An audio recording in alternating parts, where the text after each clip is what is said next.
talk about professional football, because I know my man George is a very exciting man. I'll start with the drama that's going on in Washington right now. Dude, with RG3. Your team is shook worse than Michael J. Fox, dude. It's wow. You know, right when I think you might get a little class, you completely make me realize why I love you as my co-host. I mean, seriously, dude. Right. Your team is so. It's not that I'm taking joy in saying this, because as of late, if anyone's watched the show, and by late I mean the last 3 to 4 years, I haven't been giving Kevin as much shit about being a Redskins fan, because, dude, in all honesty, I feel bad, not for all of Redskins fans, just you, because you seem to have a little bit of sense. Not like the guys who go, we won 3 games in the preseason, Super Bowl, here we come. And if you people haven't met a Redskin fan who says that, just head down to D.C. Well, I think the problem is George is a Philly fan, was a Philly fan living in D.C., so you have to hear this shit. It would just be like if I was in D.C. and I listened to Philadelphia fans all day. If I lived in Philly, I'd be like, these motherfuckers are fucking crazy. No. All you have to do is tune into a Philadelphia radio station, and the Philadelphia fan is different than any other fan.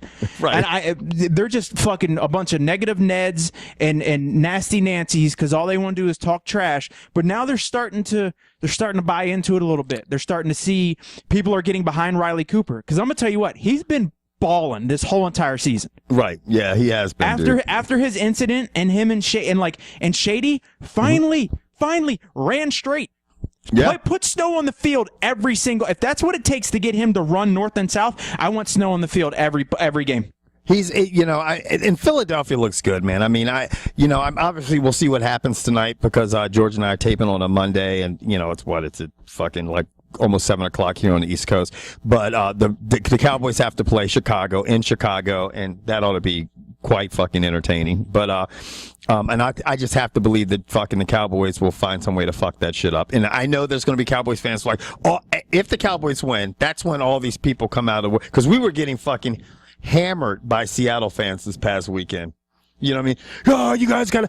I know Seattle is fucking great. Okay, I do. I think Seattle's a great fucking team. They got an incredible defense. Russell Wilson is only getting better and stuff like that. But there's still some kinks in the armor, I think. You know what I'm saying? I some think what in the armor?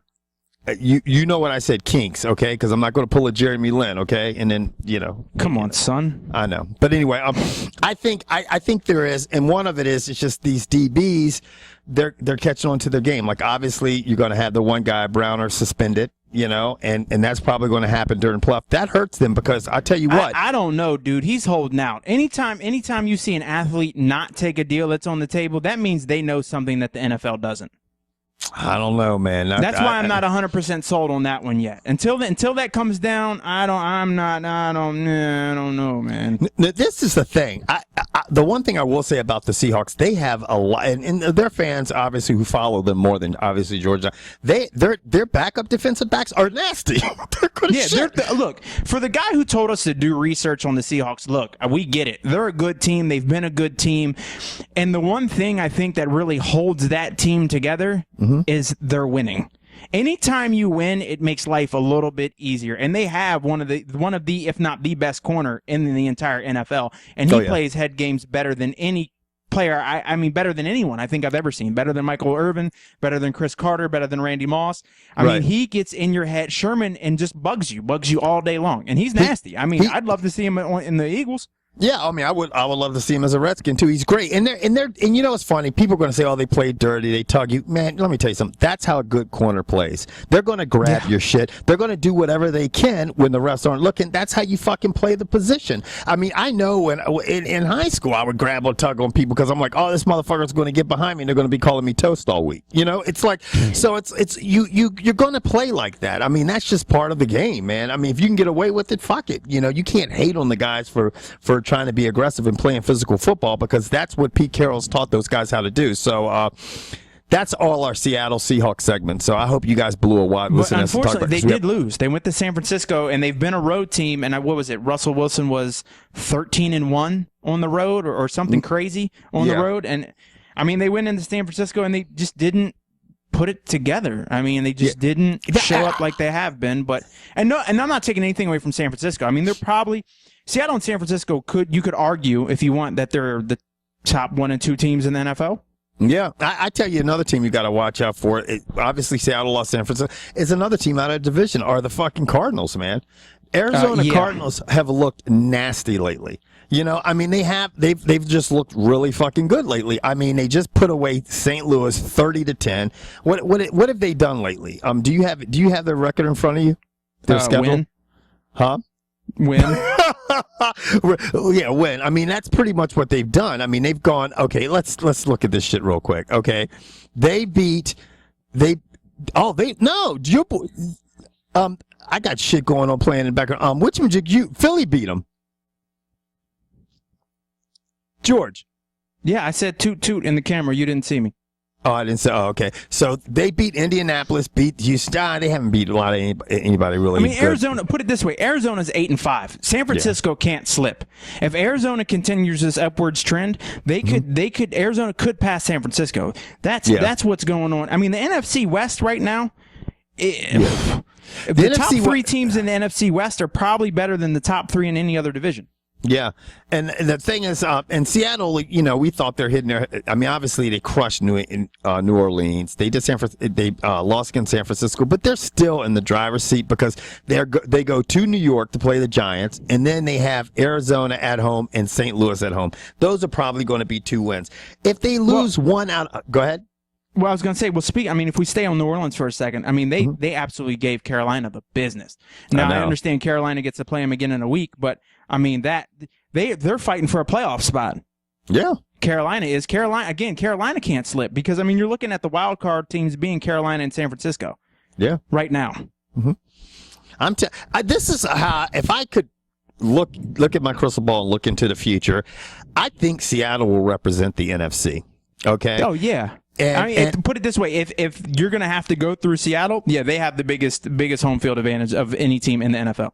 Yeah, and I think that's what they're going to represent them. I mean, if they lose one out of the next 3, they're still going to represent. You know, now when you look at the as crazy as it may seem, I think one of the best teams that could represent the NFC, to be honest with you, is Philly. And I said that earlier, and you're going to be like, crazy. And this is why, because I feel like Philadelphia's getting better every fucking week, okay? Not only that, if Philadelphia happens to make it to the Super Bowl, they're a team that's used to playing in fucked up weather. And everybody remember, the Super Bowl is outside this year, okay? And let me tell you dude, I'm going to tell you what, for all of us folks on the East Coast, I mean, heck, even out there in Texas, that is what football should be played like. Yep. There should be no domes. I don't care where you play. Football is meant to be played outside, and for every man, boy, for everyone who's ever played football in their backyard in the snow with the kids in the neighborhood, we all looked at this weekend's game and just smiled from ear to ear because we've all done that. When Calvin Johnson got up and he had a face full of snow, we all know exactly just how cold that man's face was. That was so, it just looked like fun. I mean, it looked like if I could do anything in this world, that would be it, to go play a pro level game in the snow, because that just looked like a blast. And if you look at if you're an NFC, if you're looking at it, and think about like what George said, and if you're looking at an NFC team, okay, the 2 front runners are Seattle and New Orleans. One plays in a dome, one plays out in Seattle, which is half covered with that big, which gives you probably has the best home field advantage in the NFL. I don't see that team playing good in fucking cold as weather in fucking beginning of February. Neither one of those teams. I think New Orleans would get killed if they have to play outside in February. I think New Orleans would get killed. I don't think Seattle would do too hot, okay? But I will say this. I think 49ers probably would do the best because they play in Candlestick. I think they'd probably be the best team, or the Eagles. Now, let's look on the AFC side. The reason I would go with Seattle is because they're built to run. Dude, they could go double tight and line up Marshawn Lynch and run straight all day long, and then they could boot with, what you do is then you play action and boot Russell Wilson, and then he can either pass or take off running. I think Seattle's a little better equipped for the snow than you're giving them credit for. I don't think. Oh, no. I'm not taking. I just want to. You got to let me finish my whole whole thing. That's why. I'm just saying, look at the NFC teams, okay?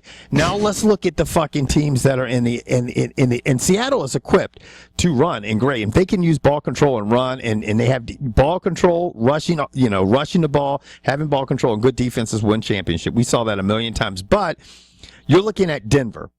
What do they play in? Outside. Okay. Look at Cincinnati. What do they play? Outside. New England Patriots. Where do they play? Anywhere and play well. Kansas City Chiefs. Where do they play? They won't be playing but one game in the playoffs. But I'm just saying, if you look at all the teams that are geared up to make playoff runs, they're all outdoor teams. The outdoor teams. I mean, excluding Indianapolis, which I think honestly is at 8-5. They're probably the worst at 8-5. At the beginning of the season, I wouldn't say that, but they've struggled lately, man. They just really have. I mean, did you see how that Pittsburgh game ended? The Pittsburgh one with that last play, you mean? Yeah, the lateral run down the sideline, and the guy stepped out. Yeah, yep. Yeah, it couldn't happen to a better team. Right. You know, dude, the jury's out, and they're going to take a draft pick from Pittsburgh, right? Are they seriously going to do that? Yeah, they were saying that. They were saying that yesterday. I think that's extreme. Yeah, that's just wrong. Yeah, I think that's extreme, and that's obviously, there's Pittsburgh has the biggest fucking fan base probably in this fucking country, or the best fan base in this country. Maybe that's Dallas has. No, yeah. Well, according to Adrian Peterson, the worst fans are in Baltimore, and I'm trying to think, has he ever played in Philadelphia? Let me tell you something, and it's funny that you say that. I have so many friends that go to Baltimore that are. Gone to get Redskins games and Ravens Stadium, and friends that have gone to Pittsburgh fans that have gone to Ravens games, and they all say the same thing. And you know what?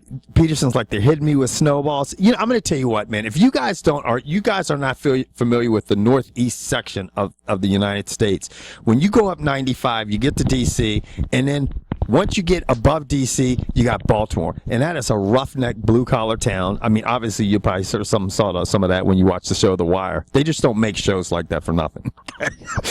and then you go, the next city is Philadelphia. And they're probably separated by, like, what, an hour and a half, George? Yeah, give or take. Give or take an hour and a half, and they're two blue-collar, roughneck city. There's some tough-ass people that are in the suburbs and everything, and that's your fan base. That's what your fan base is composed of. And then if you head 5 hours north past bumfuck and hell, you arrive in this city called Pittsburgh.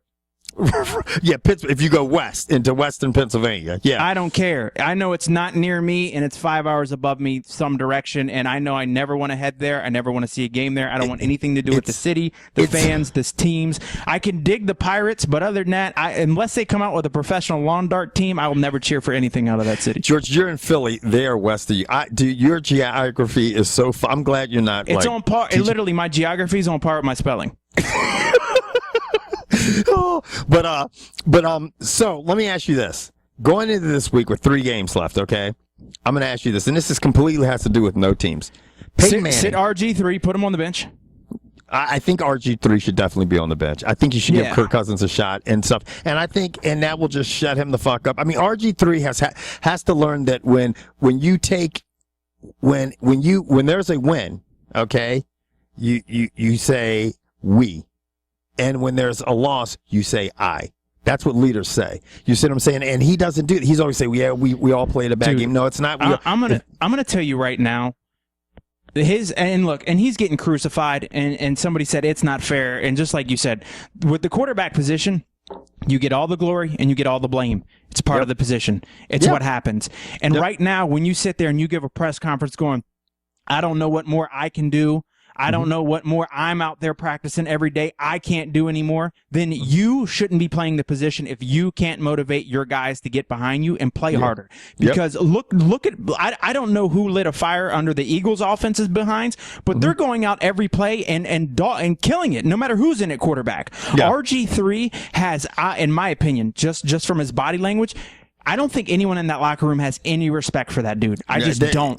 And I think a lot of it has to do with Dan Snyder and that preferential treatment shit. And people are like, well, he's a superstar. That is the quickest way to alienate anybody, especially when you're not winning. If you're winning like you did last year, then fine. But this year, when all that stuff comes out, because we didn't hear about any of the private planes, the drivers, the bodyguards. Nothing. Now all of a sudden you're losing and all that stuff's coming out. Coincidence? Not at all. No. You see some of these other people, other teams that have had superstars to struggle. I mean, the 49ers and Colin Kaepernick. I mean, he was in the Super Bowl last year. The 49ers were struggling like shit. Colin Kaepernick was not playing the way as well as he was playing at the end of last year. And you know what? He just was like, hey, you know what? I'm not doing this. I'm not doing that. And, and that's how you get the respect of your teammates. And I think, I think RG3's got to learn a little bit of that. He can take something from like what he's reminding me a lot of Cam Newton. Cam Newton was dynamite his first season, putting up these crazy. Then his second year, he struggled like shit. Remember, we were like, damn, man. And he struggled the first part of this season. And lo and behold, we've said it before. We'll say it again, and we're going to continue to say it forever. Winning cures everything. Yep.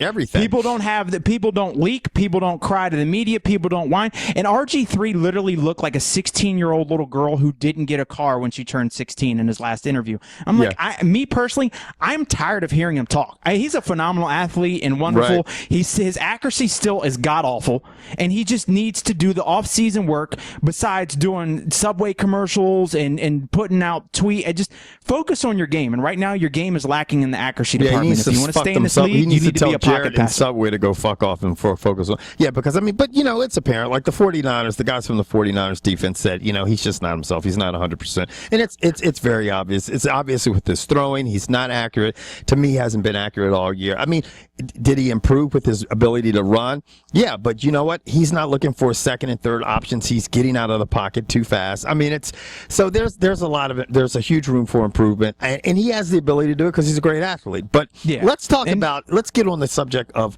really good quarterbacks. And when I say that, obviously I talk about two, that's Tom Brady and Peyton Manning. But Peyton Manning right now has got a little over 4,500 yards passing for the season, and he's got 45 touchdowns, okay? Now, I want everybody out there to think. There's 3 more games to play. Drew Brees has the record, passing record, and I think it's something like 5,475 yards passing in a season he did back in 2011. It's 5,400 yards. Now, Manning's sitting at about 4,500. He's got roughly about 1,000 yards to go. Not even quite. A little under 1,000 yards to go. Okay? Do you think he's going to break that with 3 games? He's only got to average about 330 yards passing a game, and he's been averaging 348. Yeah. What do you think he's going to? I think he is. The thing is that what happens is, okay, if all of a sudden you pull him the last game because you're like, I don't want to take a chance of him getting hurt, It boils down to what New England does. If New England keeps winning, then Peyton Manning stays in to try to keep winning to maintain home field. Because Denver's 11-2, New England's 10-3.